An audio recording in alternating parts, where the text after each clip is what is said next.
उपवासाचे आपण मिरची भजी बनवायचं. हे बघा, हे आपण भगर भिजवून घेतलेली आहे. ह्याला थोडंसं मिक्सरमधून वाटून घेऊ. 1 तासभर भिजू घातली आहे मी भगर ही. ह्याचं पाणी काढून वाटून घेऊ. थोडंसं घट्टच वाटायचं आपल्याला. थोडंसं पाणी ह्याच्यामध्ये टाकून थोडंसं 1-2 चमचा पाणी टाकायचं याला.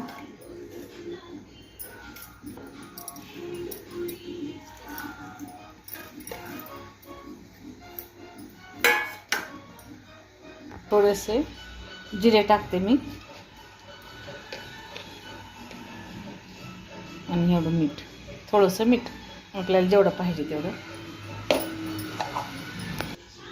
हे बघा, असं बॅटर आपलं तयार हो.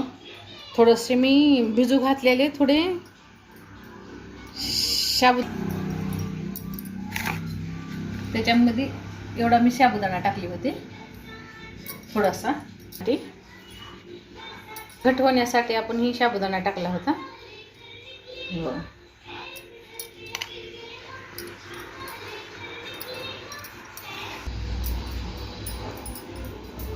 हे विसरले मी ह्याच्यात मिरच्या टाकण्याचं.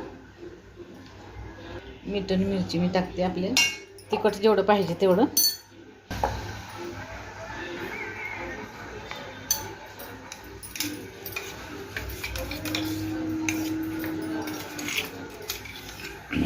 मिरची टाकून हलवून घेते. ह्या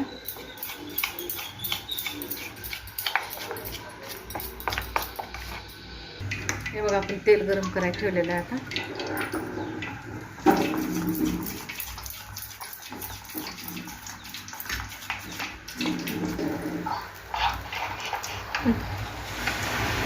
आपण टाकून ठेवायचं.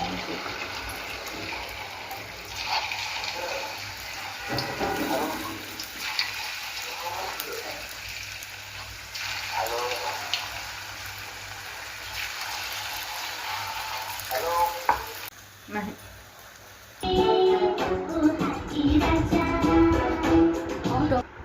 हे बघा, भगरीचे भजी खुसखुशीत झाले. एकदम खुसखुशीत भगरीचे भजी झाले का. याला दह्यासोबत खाल्यावर छान लागते. बघा, तुम्ही पण करून लाईक करा, शेअर करा, सबस्क्राईब करा आवडल्या.